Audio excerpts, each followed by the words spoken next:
Am I the butthole for kicking my mom out of the room so I could talk to my doctor privately? I'm going to keep this short. I, 16F, have felt very anxious all of the time, feel really depressed, and so on. I've mentioned this to my mom, but she just told me that it's in my head and that I'm fine. So my mom took me to the doctor yesterday with my sister for checkups, and when I got the chance I had asked if I could speak with the doctor alone. Mom said she wanted to hear, and I said no and told her to get out of the room. She told me she was my mother and needed to know what was going on, and I told her again to get out. She reluctantly left the room with my sister. After the appointment, my mom accused me of hiding things from her and told me I needed to tell her right now what was wrong. I said no. She told my dad, who had a fit on me and said I was very rude and needed to apologize to my mother immediately. Am I the butthole? No, not the butthole. Doctors should ask parents of teens to leave the room at some point during appointments so they can talk freely. It's also important for teens to get used to speaking to doctors for themselves. Good medical practice in general, perfectly fine for you to do. Good doctors usually do. They know that with the parent present, the teen might not tell the truth and that might affect the diagnosis. I've had that happen to me in the past. The doctor asked my parents to leave the room before he started asking me questions about my sex life. Edit, forgot to say not the butthole. Even in X-ray we're supposed to ask the pregnancy question away from parents so the teenager can be honest. Edit, not the butthole. This happened to me once when I was like 17 and I was actually so surprised and appreciative. No provider, she was an X-ray tech, had ever pulled me away from my parents before. I pranked my family doctor by saying I was potentially pregnant and couldn't get an X-ray. He was a family friend. It was hilarious. We laughed about it for several years after. I'm an awkward moment joker. It doesn't always pan out. My doctors always asked if I wanted my mother present. Sometimes I would say yes, if I felt okay with the doctor. If I didn't feel okay with the doctor, I would say no so my mom could stay. Yep, that's an important caveat. I've always tried to give my kids privacy, once they were older kids and teenagers, not little ones, but sometimes they wouldn't want me to leave and that's just as important. As a mom, I'm not abandoning you, I just want you to feel like you can speak freely. My mom's response was always, I'm right outside. Yell if you need me. Aw, that's sweet. And here I am, 30 years old, with husband and child, and my mother wants to join me for my appointment with endocrinologist, person facepalming. This happened to me once in Aunt and I still remember being infuriated. They asked me several times if I might be pregnant, but I had never had sex. They asked me if I wanted my mom to leave, but I don't mind talking about sex in front of her in a medical context, she's a doctor and we're close. They kept asking and then did a pregnancy test anyway. I had appendicitis, so I understand the need to rule out pregnancy. But I hated how they didn't believe me, I had never had sex at the time. And how if they were going to do a pregnancy test anyway, why not just save time and do it from the get-go? Edit, I feel I need to clarify, because I'm getting countless messages explaining how lots of people lie and many don't know they're pregnant. Yes, I agree, and I have no issue with them testing. If they had asked once and then tested, I probably wouldn't have remembered. The issue I took was the fact they asked over and over and then did the test anyway. Just do the test in the first place. You'd be surprised at how many people don't understand the basics of sex and pregnancy. I'm sorry you had to deal with that. One of my acquaintances is a doctor and when she went to the ER for stomach pain she also had to reassure them over and over again that she was not pregnant, but until they come out with a retinal implant that pops up with a person's relevant details when you see someone, they'll have to treat everyone as the lowest common denominator to cover their asses. Oh, I understand. I get that ectopic pregnancy has very similar symptoms to appendicitis and is very serious so needs to be ruled out. It was more the fact that if you're not going to believe me and run a test anyway, why bother asking me multiple times to begin with? I think that they might consider the fact that one might be under the mental hold of another person, and therefore might not be telling the entire truth. Yeah, I understand the rationale, but if they just ran the test and asked once, rather than asking multiple times. That's all really. It happened almost 15 years ago but it's always annoyed me. I completely agree with you. Why the third degree questioning if they are just going to do the damn test anyway? Hilariously, you're getting asked the same question multiple times and having to repeat yourself, right here in this Reddit. Right? Just run the test as a standard thing.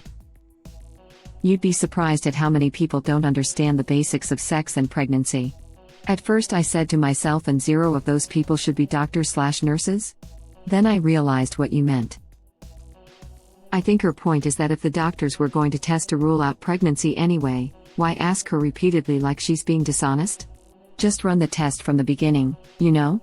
Docs could still ask once, but it seems that they weren't going to take no for an answer no matter how many times she answered, so why keep asking over and over again and then do the test after she said no multiple times? It's just a bit odd. Is there any chance you're pregnant? No. What sort of contraception do you use? Lesbianism. Oh. Okay, we'll do the X-ray. I have a fun story from a pre-original poster nurse I work with. The patient was with her wife, getting ready for surgery. We do a pregnancy test on everyone under 52 unless they've had a hysterectomy. Hers was positive, and clearly not from her wife. We were hoping it was planned, using a sperm donor, AITA. It wasn't. So that was a fun example of why we cover our butts with a test. I have no uterus and my husband had a vasectomy during his first marriage. You know they still will pregnancy test me at times? My recent one while getting a CT-guided injection was, "Doctor, is there any chance you might be pregnant?" Me, "Not unless I'm an elephant, doctor, guess we'll go ahead then." I follow several medical professionals on Twitter, but I'm not one myself, but according to them, it seems that there is a kind of rule, that for any woman from age 10 to is subject to a pregnancy test to rule out the potential pregnancy. It would seem that pregnancy tests are quite cheap to do and is an easy way to make sure that you treat the patient in an appropriate manner. I haven't had sex in 3 years and I had myself sterilized 6 years ago.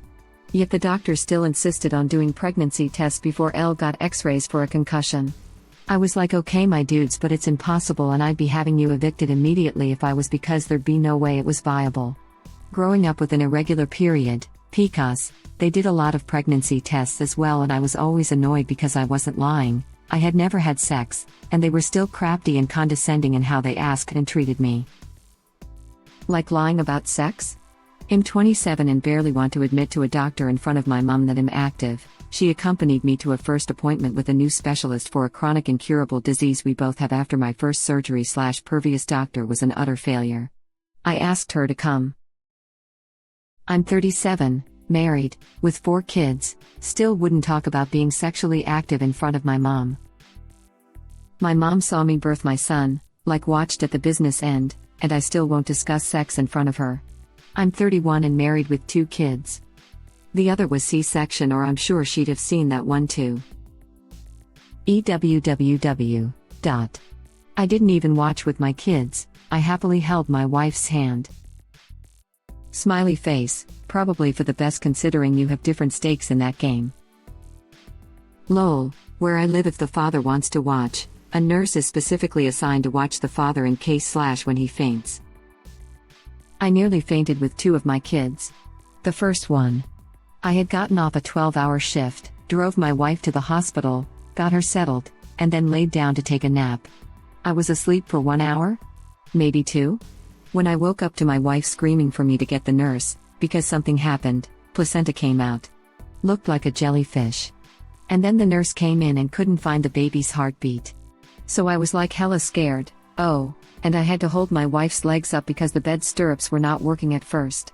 Second time was with our third kid. Ended being that I had strep and had a fever of 103, after the nurse gave me a fever reducer, nurse asked me if I was feeling okay, and I said I had a headache, so she gave me a fever reducer. An hour later I was feeling even worse and had nearly fainted a couple of times. My wife's nurse took my temp and sent me to the emergency room. I didn't get to hold my daughter for 24 hours after I had antibiotics. I couldn't hold her till she was already home. Was there for the birth, left shortly after.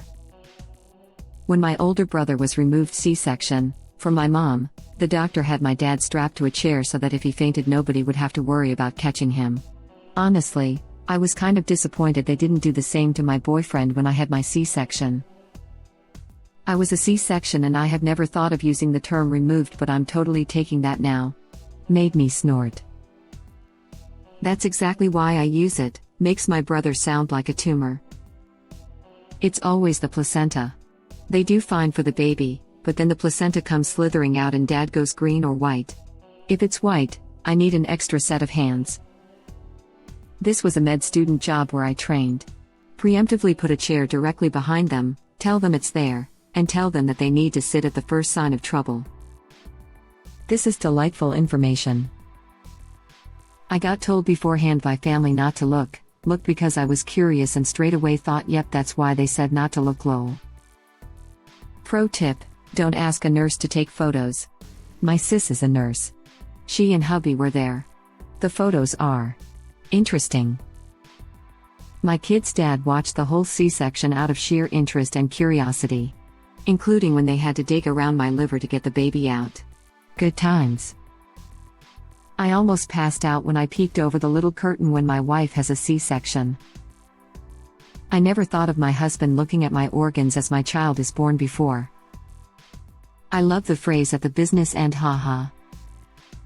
As far as I'm concerned, my 43-year-old daughter is still a virgin in spite of the fact that I was there to see both of my grandchildren born. When my last relationship ended, my dad texted me, "Your old man is getting more than you now, haha." Safe to say it wasn't a taboo subject when I was growing up. In my country, I think this is actually legally required. I always find it insane when I hear about Americans having their therapists talking to their parents. Don't y'all have something called HIPAA or something that deals with this? HIPAA, and yes, we do. If a doctor/nurse/therapist speaks to anyone other than the patient without their explicit consent, then that is a breach of confidentiality and could be sued for malpractice. Also American here if that matters. Source: California primary care physician for the past 29 years. You are absolutely not the butthole. Minors legally and ethically do not require parental consent to receive medical care involving psychiatric concerns, such as depression or anxiety or thoughts of self-harm, concerns about smoking, drinking or drug use, or concerns about pregnancy, abortion, birth control, or STIs. Be aware that we are required to report to law enforcement if we are concerned that you may kill yourself or others. This also applies if we are concerned that you are being neglected or abused. Also be aware that your parents are likely to receive a statement from your medical insurance around the visit, assuming that you are on their insurance plan. In other words, you can make your own appointment to see a doctor without your parents, but they're going to see a bill for the appointment unless you yourself pay cash for the appointment. Please note that if you are on Medicaid or Medi-Cal, we are not allowed to accept cash even if you prefer it. In an emergency such as an infectious illness or injury, we have the discretion to treat you first and notify your parents second, as time is of the essence. If you do not feel safe at home or you are being harmed by one or both of your parents, find a way to let us know. For example, raise a concern for a urinary tract infection by stating that it burns when you urinate. We will typically ask you to use a restroom to give a urine sample for testing. While you are alone in the bathroom, leave a note telling us that you don't feel safe at home or with your parents. We will call the police immediately. Unless you are a toddler, we are going to be very suspicious of an adult who won't let you go to the bathroom alone. You absolutely have legal rights of privacy and confidentiality around your health, your body, your emotions, and your safety. We have a legal and ethical duty to hear you, to help you, and to protect you. Not the butthole, obviously, and I must say I'm a little confused why it's not your doctor who told her to go outside so that you'd be alone with them at some point of the consultation. Exactly, this should just be policy, if it isn't already. Otherwise it sets patients up for exactly opposite situation. Though to be fair, nutty parents will still try to force whatever they talked about out of their kids. But at least this way the doctors tried what they could to prevent a bad situation. I thought this was standard. My kids' docs have always asked me to step outside. One of my kids has a complicated high medical needs condition and preferred me to stay. His awesome pediatrician assured him that I could come right back in, and explained that they always include a private check-in so that it's never weird. If a patient does have a need for privacy for any reason, they don't even need to ask. I remember going to a doctor at age 12 maybe, don't know what it was for. But when my mom asked me if I wanted her to come in with me and I said yes, he casually dropped he won't be alone in a room with teenage girls anyway, for safety reasons. I suppose he implied that teenage girls were somehow likely to make up he were a predator if left alone with him. Still makes my head spin whenever I think about it. Honestly, he's being safe. Too many people out there wanting to make money. It's his word against the patient. Who they going to believe? Then he could ask an MA to accompany him, which they normally do anyways instead of keeping the parents in the room. My mom would do this. Like the doctor would ask her to step out, and after the appointment she'd be like, "What did you tell the doctor?" And if I didn't say, she would accuse me of keeping things from her and cry about how could I not trust her. My kid's pediatrician starts asking if the kids want to talk to her alone starting at age 12 or 13. Around age 12 was when my kid's pediatrician would turn to them and say, "I am going to ask your dad to step out of the room for a few minutes so we can have a little doctor-patient chat." That was my cue. Both of my kids said they were fine with me being there, but the doctors know a lot of kids feel like they have to say that. They don't want kids to feel like they have to let mom or dad stay to avoid suspicion, so a lot of times they'll take it out of the kids' hands. I never had a problem stepping out. Even without factoring the privacy factor, it's important for kids to be comfortable talking to their doctor on their own. This is a really good point. It's important to start to learn how to speak to a doctor and talk about your health stuff / ask questions, etc. Nice to do it as a bit of both while they make the transition to being able to do it all themselves. This is the way it should be. My kids' doctors always asked if they wanted mom, me, to step out so doctor and kid could talk privately. I always stepped out, no worries. I'll check on sibling. But it struck me at the time that most kids wouldn't feel comfortable saying yes if there was an issue. You've got a great pediatrician. This is a good doctor, though I really believe they need to take the onus off the child and just start informing parents that it's time for them to leave so that they can speak to the child one-on-one. Too many children end up bowing to parental pressure and don't ask for the privacy they need. Not the butthole. Your mother isn't interested in helping you. She's interested in controlling you. Bingo. The mom would rather deny anything is wrong with her kid than help her. Which is why so many wind up in the dirt. Exactly. When parents accuse you of being rude or disrespectful, that's usually a buzzword for you set reasonable boundaries and I can't control you without pushback. Also, you did tell her and she wouldn't listen, so you're getting help elsewhere. Not the butthole. Good luck getting help from your doctor. Thank you for watching. Please subscribe to be the first to know about Red Rabbit Reader's new videos. If you like our videos, please like them on YouTube and share them with your friends. We welcome your comments below. Press to start another of our videos.